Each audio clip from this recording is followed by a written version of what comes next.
Hello students, welcome to my YouTube channel.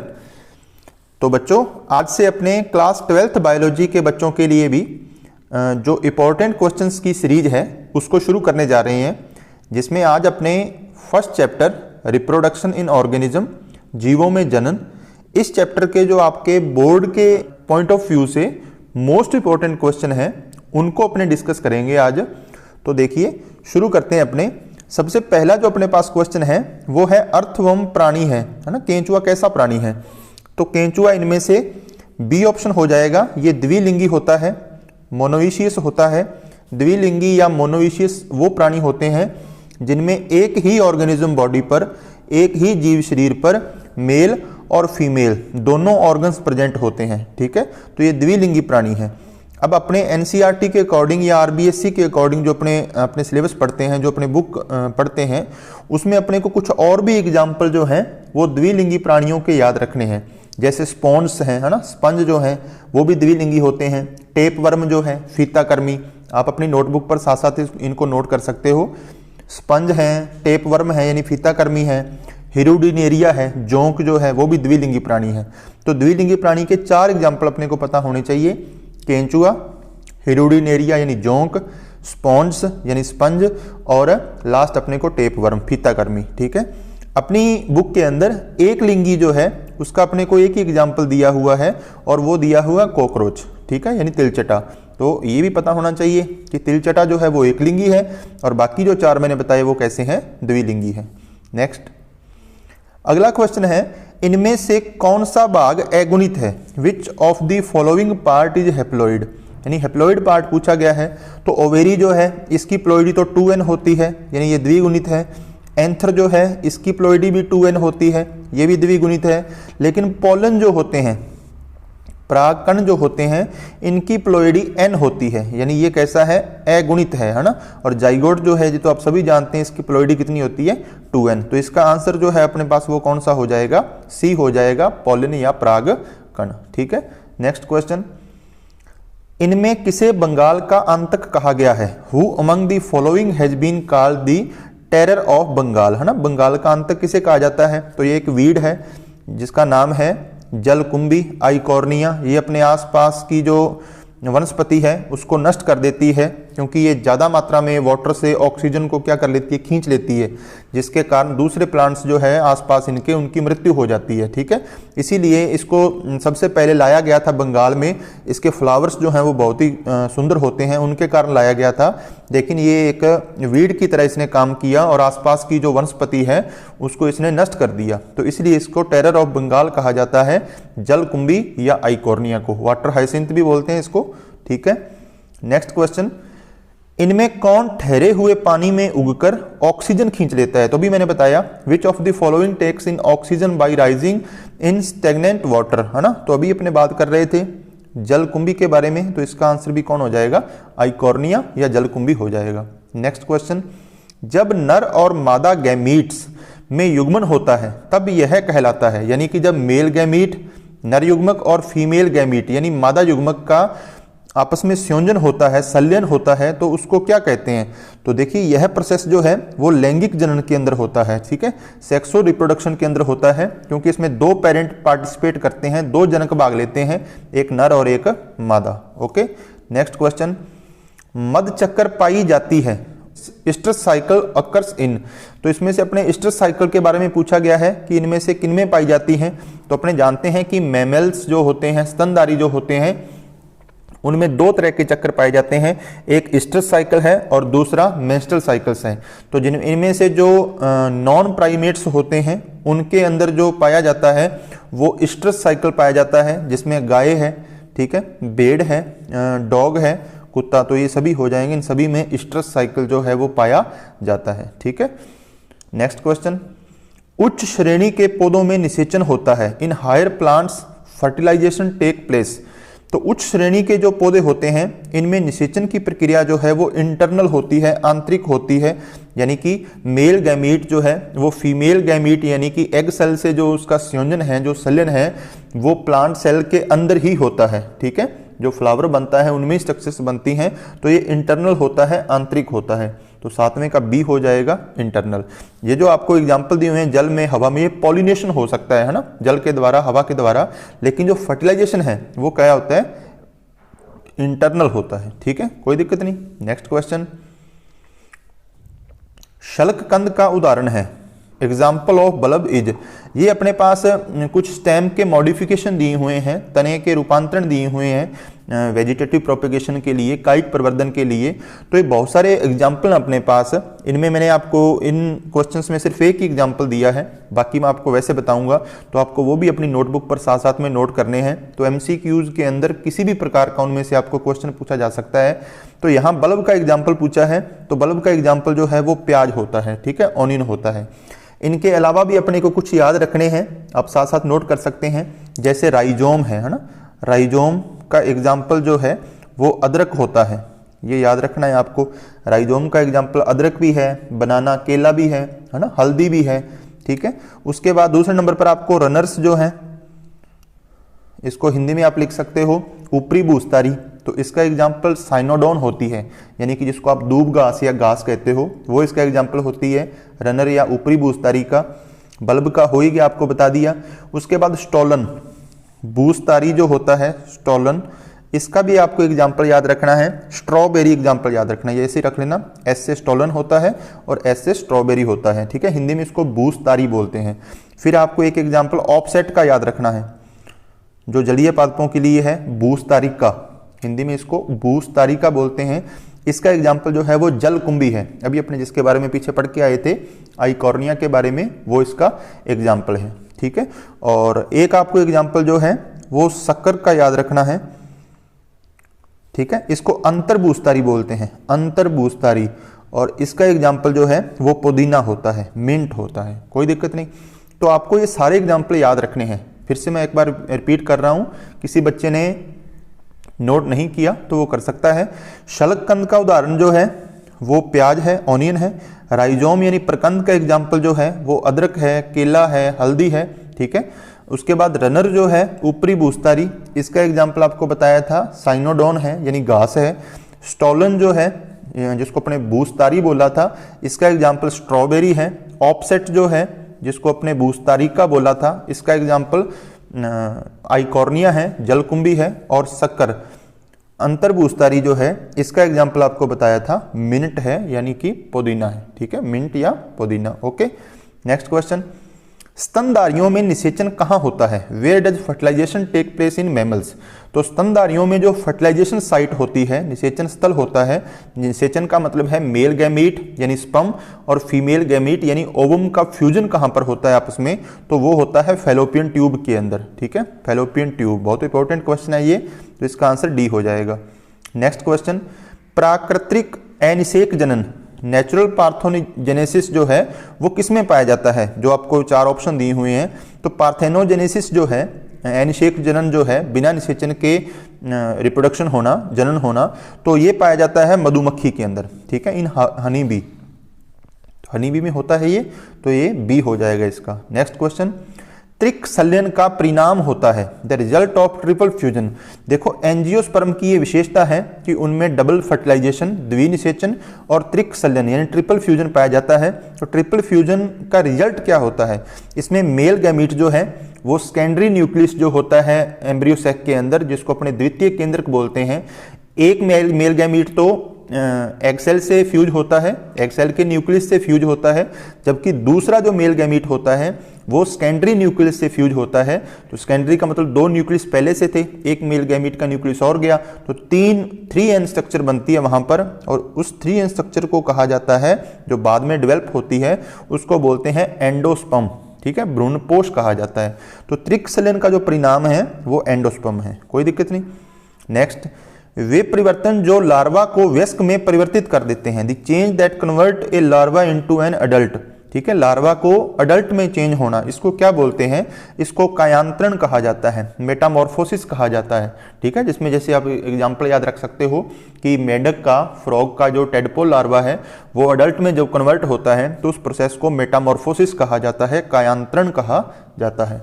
Next question, भ्रूणपोष की गुणिता होती है। What is the ploidy of endosperm. अभी अभी अपने देख के आए हैं कि भ्रूणपोष जो है वो 3n स्ट्रक्चर होती है, उसकी प्लॉइडी जो है 3n होती है, तो इसका ऑप्शन हो जाएगा सी। ठीक है, नेक्स्ट क्वेश्चन।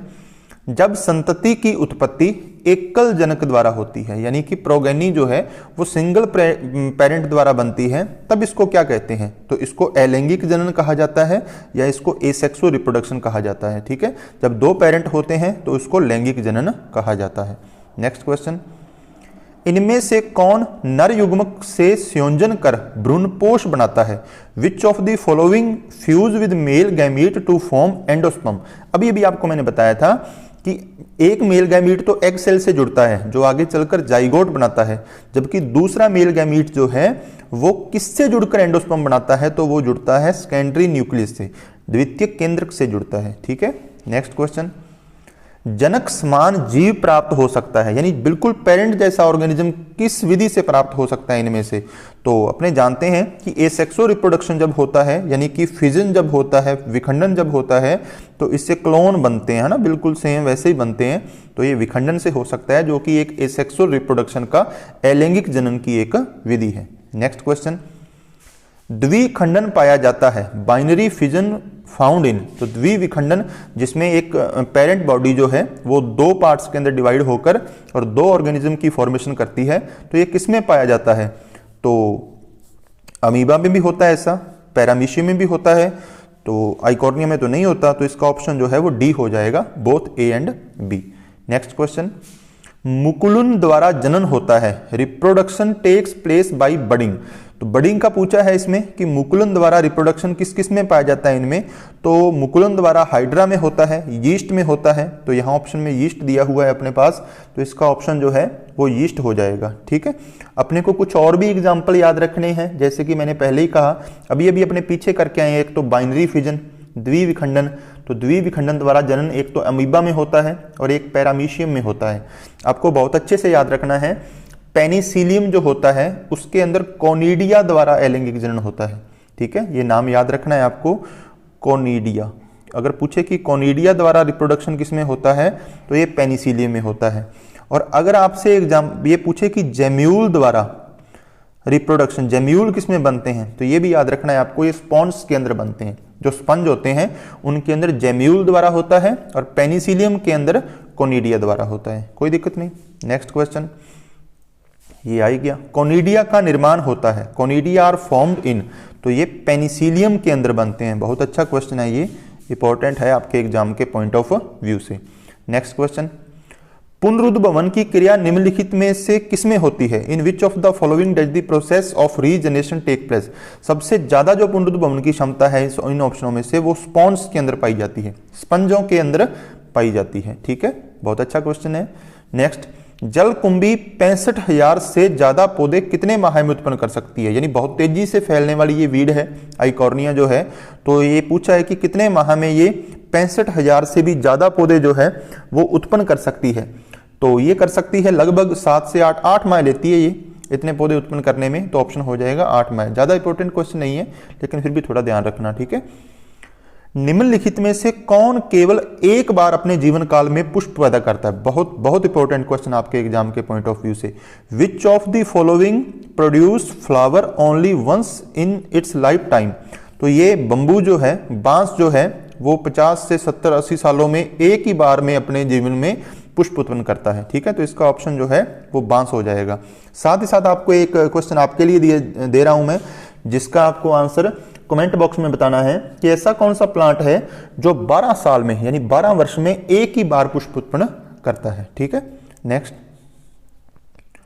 ऋतुस्राव चक्र किसमें होता है? Menstrual cycle. पीछे अपने एस्टर साइकिल देख लिया था, तो ऋतुस्राव चक्र जो है, मेंस्ट्रुअल साइकिल जो है, ये प्राइमेट्स मैमल्स के अंदर होता है, तो ये ह्यूमन के अंदर होता है, मंकी में भी होता है, चिंपैंजी में भी होता है, तो ऑल ऑफ अबव इसका आंसर हो जाएगा। Next question. निम्नलिखित में से कौन अंडपरजक प्राणी है? ओविपेरस, यानी अंडे देने वाला कौन है इनमें से? तो मुर्गी भी अंडे देती है, स्नेक भी, क्रोकोडाइल भी, तो ऑल ऑफ अबव हो जाएगा। ठीक है। नेक्स्ट। जब निषेचन जीव के शरीर के बाहर होता है, यानी फर्टिलाइजेशन जो है वो आउट ऑफ बॉडी हो, आउटसाइड द बॉडी हो, तो इसको क्या बोलते हैं? तो इस प्रकार का जनन जो है तो उसको अपने क्या बोलेंगे? यहाँ निषेचन के बारे में पूछा गया ना, निषेचन जीव के शरीर के बाहर होता है, तो ये तो नाम से ही पता लग रहा है, इसको एक्सटर्नल फर्टिलाइजेशन या बाह्य निषेचन कहा जाता है। और अगर अंदर हो तो उसको क्या कहा जाएगा? आंतरिक निषेचन या इंटरनल फर्टिलाइजेशन कहा जाएगा। नेक्स्ट क्वेश्चन, निम्न में से कौन सजीव प्रजक नहीं है? यानी कि सीधे बच्चों को जन्म देने वाला नहीं है, मतलब विविपेरस नहीं है। तो विविपेरस नहीं होगा तो इसका मतलब ओविपेरस, अंडे देने वाला होगा। तो मुर्गी जो है ये अंडे देती है, तो यही ऑप्शन हो जाएगा इसका। जबकि ये तीनों जो हैं वो बच्चे को जन्म देते हैं डायरेक्टली, काऊ है, गोट है, बकरी है और ह्यूमन है, तो ये विविपेरस के एग्जाम्पल हैं। जबकि यहाँ नहीं पूछा है तो हैन हो जाएगा। ठीक है, नेक्स्ट, निम्नलिखित में से किसमें बाह्य निषेचन होता है? In which of the following does external fertilisation take place? बाह्य निषेचन मतलब शरीर से बाहर गैमीट्स जो हैं आपस में फ्यूज होते हैं, तो ये होता है फ्रॉग के अंदर, मेंढक के अंदर। मेंढक के अंदर जो इसके स्पर्म है और ओवम है वो वाटर के अंदर फ्यूज होते हैं। ठीक है, शरीर में नहीं, वाटर के अंदर फ्यूज होते हैं, तो इसका ऑप्शन ए हो जाएगा, मेंढक, फ्रॉग। ठीक है, नेक्स्ट, इनमें किसमें जल माध्यम से निषेचन होता है? यानी कि निषेचन जो है, फर्टिलाइजेशन जो है, यानी कि मेल गैमीट और फीमेल गैमीट जो है वो वाटर के माध्यम से फ्यूज होते हैं। तो ऐसा सभी में होता है, एल्गी में भी होता है, कुछ ब्रायोफाइट्स में भी ऐसा होता है, टेरिडोफाइट्स में भी होता है। तो ये हो जाएगा ऑल ऑफ अबव। 28 नंबर जो क्वेश्चन है इसका डी हो जाएगा। ठीक है, नेक्स्ट, निम्न में से कौन उभयलिंगी पादप नहीं है? Very important question. Which of the following is not a monoecious? मतलब मोनोइशियस नहीं है तो मतलब कैसा होगा? डायोइशियस होगा। ठीक है, तो इनमें से सरसों जो है ये मोनोइशियस है, मक्का भी मोनोइशियस है और गुड़हल भी मोनोइशियस है। मोनोइशियस का मतलब पहले ही मैंने बता दिया कि एक ही प्लांट पर उसी पर मेल और फीमेल ऑर्गन प्रेजेंट हो, है ना, तो उसको मोनोइशियस बोलते हैं अपने। जबकि पपीता जो है ये एक लिंगाश्रयी पादप है ना, जिसको अपने डायोइशियस कहा जाता है। तो पपीता इसका एग्जाम्पल नहीं होगा, ये ऑप्शन सही है। और दूसरा खजूर भी आप याद रख सकते हो, ये भी डायोइशियस का एग्जाम्पल है, मोनोइशियस का नहीं है। तो पपाया इसका आंसर हो जाएगा। ठीक है, नेक्स्ट, अगेव में वर्दी प्रजनन होता है। Vegetative reproduction take place in agave. तो अगेव के अंदर जो रिप्रोडक्शन का टाइप है, किस स्ट्रक्चर के द्वारा होता है, तो उसको बल्बिल्स कहा जाता है। तो बल्बिल द्वारा अगेव के अंदर रिप्रोडक्शन होता है। ये अपने डायग्राम बना हुआ है एनसीईआरटी बुक में, तो वहां से क्वेश्चन बनाया गया है। ठीक है, अब डायग्राम से भी डायरेक्टली क्वेश्चन पूछे जा सकते हैं एग्जाम के अंदर। जैसे आपको भी ये भी याद रखना है कि अपने जो अपनी बुक है उसमें दो डायग्राम दिए हुए हैं, समयुग्मकी को लेकर और विषम युग्मकी को लेकर। ठीक है, हेटेरोजाइगोसिटी को लेकर और होमोजाइगोसिटी को लेकर। तो अपने को ये भी याद रखना है कि समयुग्मक जिसमें मेल गैमीट और फीमेल गैमीट दोनों का आकार सेम होता है, तो ये क्लेडोफोरा शैवाल के अंदर पाए जाते हैं। ये याद रखना, नोट कर लेना। समयुग्मक बनते हैं मतलब मेल गैमीट और फीमेल गैमीट का आकार एक जैसा होता है, ये क्लेडोफोरा शैवाल के अंदर है। ठीक है, याद रखना किसके अंदर है? ये क्लेडोफोरा शैवाल जो है वो होमोजाइगोसिटी को शो करता है, समयुग्मकी को दर्शाता है। जबकि जो फ्यूकस है, फ्यूकस जो है उसके अंदर हेटेरोजाइगोसिटी यानी विषम युग्मकता पाई जाती है। कहने का मतलब है उसका मेल गैमीट जो है वो थोड़ा बड़ा होता है, फीमेल गैमीट जो है वो आकार में छोटा होता है। ठीक है, तो ये याद रखना, क्लेडोफोरा समयुग्मक और फ्यूकस विषम युग्मक। नेक्स्ट क्वेश्चन, निम्नलिखित में से कौन सा जंतु उभयलिंगी नहीं है? Which of the following animal is not a hermaphrodite? देखो, उभयलिंगी नहीं है। उभयलिंगी का मतलब है एक ही जीव पर दोनों ऑर्गन जो है, मेल और फीमेल सेक्स ऑर्गन है, वो प्रेजेंट ना होना, है ना, नहीं पूछा है। तो जोंक तो उभयलिंगी है, पीछे अपने देख के आए हैं, केंचुआ भी है, टेपवर्म भी है, हाउस फ्लाई नहीं है। ठीक है, तो इसका ऑप्शन जो है वो कौन सा हो जाएगा? डी हो जाएगा, कोई दिक्कत नहीं। नेक्स्ट क्वेश्चन, युग्मनज के चारों ओर कैल्शियम का बना हुआ आवरण पाया जाता है। Deposition of calcareous shell around the zygote. तो इसलिए मतलब डायरेक्टली इनडायरेक्टली ये पूछ रहा है कि कौन से ऐसे इनमें से ऑर्गेनिज्म हैं जो अंडे देते हैं, क्योंकि अंडे के ऊपर जो अंदर जाइगोट बनेगा और उसके ऊपर जो है वो कैल्केरियस शेल पाया जाता है, आवरण पाया जाता है। तो ऐसा बर्ड्स और रेप्टाइल्स यानी पक्षी और जो सरीसृप हैं ना, सांप वगैरह जिसमें आते हैं, तो उनमें ये पाया जाता है। ए ऑप्शन हो जाएगा। नेक्स्ट, निम्नलिखित में से किस जीव में सर्वाधिक संख्या में गुणसूत्र पाए जाते हैं? हमारी बुक के अंदर जो टेबल बनी हुई है एक, उनमें जो ऑप्शन है वो अपने को यहां देखना है कि सबसे ज्यादा गुणसूत्र किसमें पाए जाते हैं। तो ये पाए जाते हैं ओफियोग्लोसम के अंदर। ठीक है, कितने पाए जाते हैं ये आपको कमेंट करके बताना, और सबसे कम किसमें पाए जाते हैं ये भी आपको कमेंट करके बताना है। तो आपके 3 क्वेश्चन हो गए। एक पहले पूछा था मैंने 12 वर्ष में एक बार जो पुष्प उत्पन्न करता है, दूसरा मैंने पूछा कि सबसे ज्यादा गुणसूत्र तो बता ही दिया, कितने पाए जाते हैं ये आपको बताना है, और सबसे कम किसमें पाए जाते हैं ये आपको बताना है। ठीक है, नेक्स्ट क्वेश्चन, निम्नलिखित में से किस पौधे में निषेचन के बाद बाह्यदल गिरते नहीं है और फल से ही जुड़े रहते हैं?